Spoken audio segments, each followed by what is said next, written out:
more than 1 in 5 US adults experience mental illness each year, and anxiety disorders being like the most common of those, which doesn't feel surprising that anxiety, like stress, anxiety, and like that category of mental health complications is like the most prominent. Yeah. So that's millions of people Yes. every year, 1 in 5. And that's, if I had to guess, that's actually probably low, like underreported. Yeah, because I think, a lot of people struggle with things or experience things and actually don't realize that that's part of mental health. I think that's one of the things here.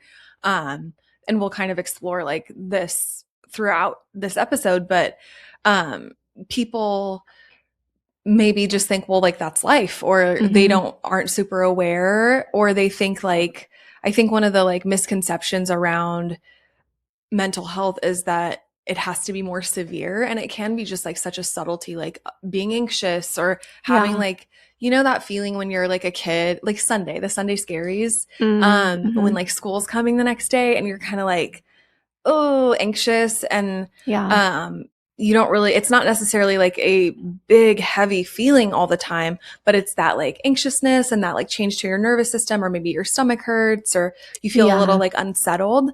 That is mental health, right? And I feel like that can follow us into adulthood in a not so obvious way, right? It's more subtle. Yeah. I thought it was surprising that 50% of lifetime mental health conditions begin by age 14, which is very early in life. And that's also at like a pivotal point in life. Yeah. And then 75% by age of 24. So that essentially means like if you're going to experience a mental health condition, it usually is going to occur earlier in your life rather than later in life. And that usually be carried with you. Yeah, absolutely. And that makes sense in the sense that like a lot of our hardwired like tracks in our brain and pathways are laid by the time we're in our mid, teens, and like really solidified by our 20s.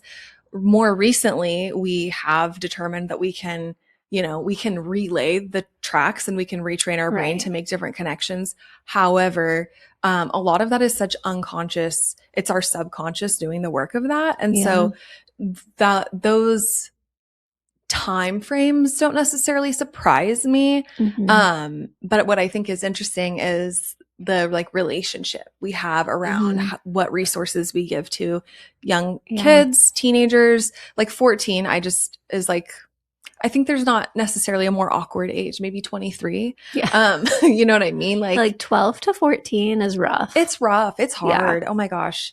Yeah. And that, getting, if you get tools brought to you, like some people have more resources, or if there are family members or people in their life getting them resources to get through that, I think that that's where like, maybe it alters the trajectory of the struggle or what happens with that mental health condition. But yeah, that is a really interesting, just piece of data. It is. Yeah.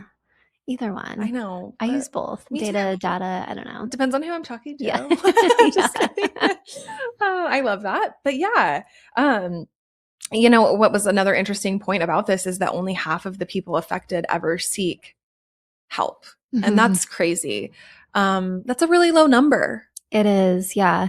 And I think it also really highlights like the staggering number of like literally millions of people, at least 20% of people that you associate with are struggling with mental health. And most of those people will not seek help. And so these are like your friends, your family, your coworkers, your spouse, your children, like these people are struggling, and not necessarily in ways that you can even recognize that seem like super obvious, but are struggling silently and in isolation and aren't necessarily reaching out for support, it feels really sad to think about that, like how many people aren't reaching out for support.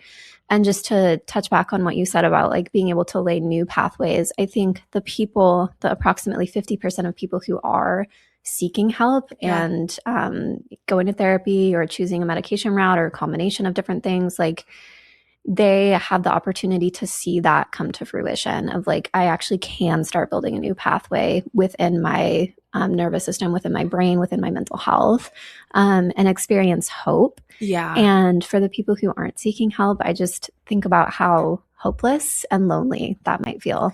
Yeah. Yeah. It's a lot to carry on your own, Yeah. because even talking about it with a friend or a loved one or someone that's a safe space for you, like that is seeking help, right? Yeah. Like being able to find a space to share or kind of like talk through or just get it out of your own experience, out of your own head, essentially. Yeah.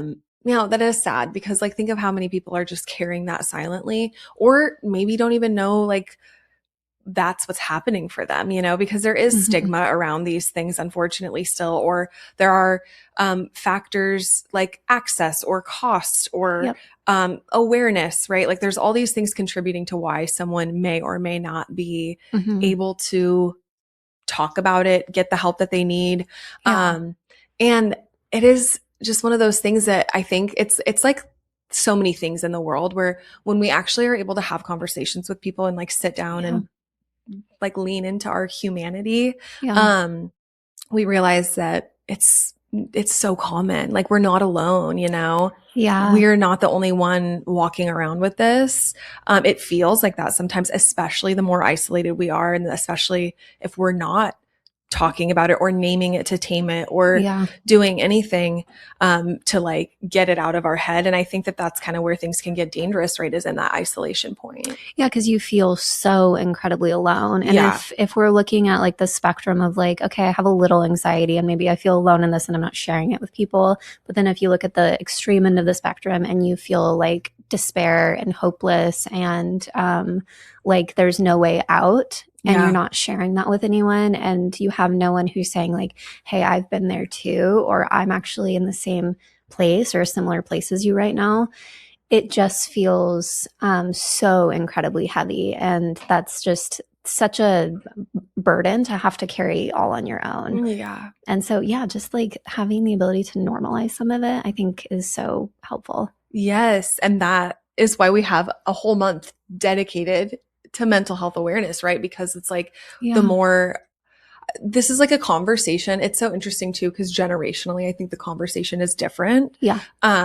But it's like such an important conversation. We all experience it, Yeah. whether it's on the small scale or the big scale. There is ways that we're experiencing some form of, mental health. And some people are super resilient and their breaking point is like way far down the line Yeah. as to where someone else's breaking point might be. It's a different threshold. Yeah. And so, yeah, it's just, I'm glad we're having this conversation today. Me too. I was thinking too, before we move on to some of the like signs that someone might be struggling, I was thinking about just some of the like barriers to people seeking help, and some of that being the like cultural barriers, not necessarily like race and ethnicity, although that too, but even the culture within your family Yes. or within your community of like, how much do we actually talk about mental health? Do we talk about our emotions? Do we share when we're struggling? Do we keep all this a secret? Do we pride ourselves in keeping this a secret and like pretending like everything's fine? Like, what does the culture of mental and emotional health look like within the context of your personal life? And Yeah. how is that impacting your ability to actually seek help and seek support? And even some of the verbiage, like when we started out saying 1 in 5 adults experience mental illness, like that word or that phrase can feel like so like there's can be resistance with that phrase. And Yeah. so maybe it's changing the verbiage that you're using, Yeah. or finding a way where it feels like you're able to talk about it, where there's less stigma, and more like openness around the situation. Yeah. I love that. I think that's a really good point. Like the labels that we use like really affect the Mm-hmm. context in which we experience that thing or like our willingness to like to sit in the discomfort of something. And like whether it's like because of whatever factor, right? Like gender, age, whatever, Mm-hmm. some of those words can feel really sticky. Mm-hmm. And I feel like the more we can like kind of like illness feels heavy and almost like there's something like wrong. Right. And I think that that's part of this conversation too is right. Like,